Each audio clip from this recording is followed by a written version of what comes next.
Hello everyone, welcome to this video. In this video, we will learn types of performance testing. In previous video, we have understood the introduction to performance testing.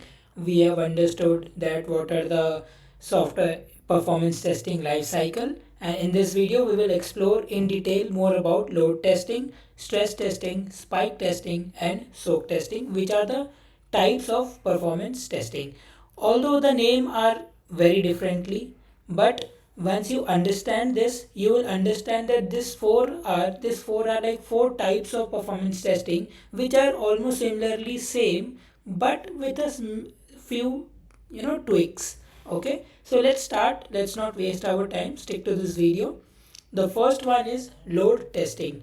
Let's understand this load testing with an example. Okay, you can go through the definition. What definition says? Testing system behavior under expected user load. Now, what does it mean? For example, let's take an example of a restaurant.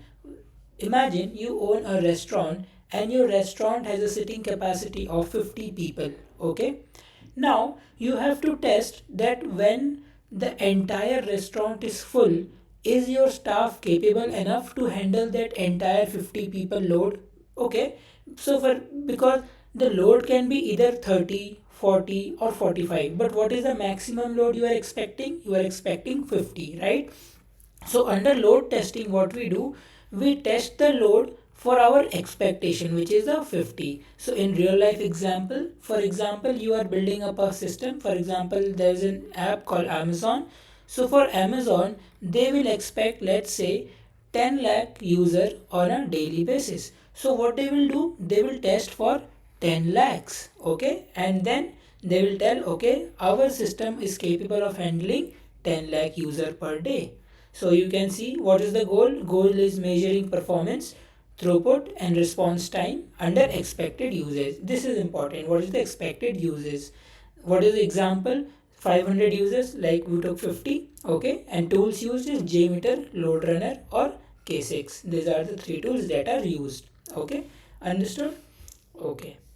Let's go to the second topic, which is stress testing. So now what is stress testing? To understand this, let's go back to our previous example of a restaurant. So the same example, you have a restaurant, and in that restaurant you have a sitting capacity of 50 people.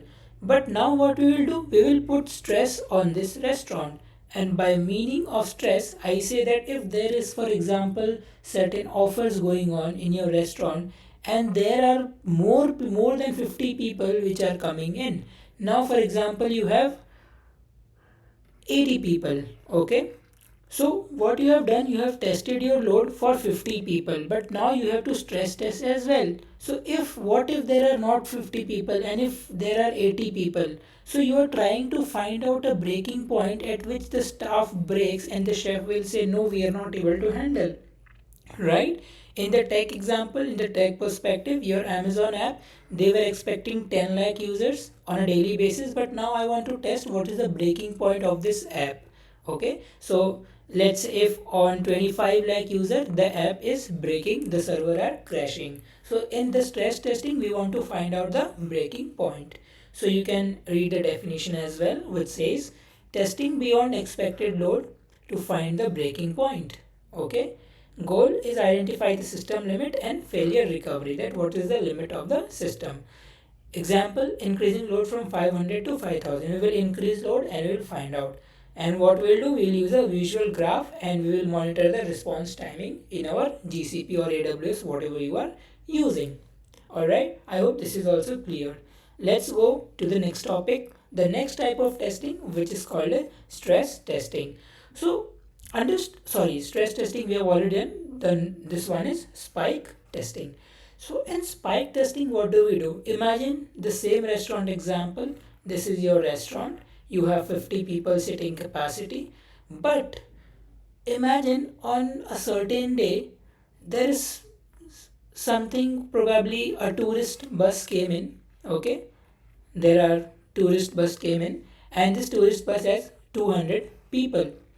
So you have a capacity of 50 people, but this is only one type of incident, that on a certain day, on a certain hour, suddenly 200 people came in and entered your restaurant.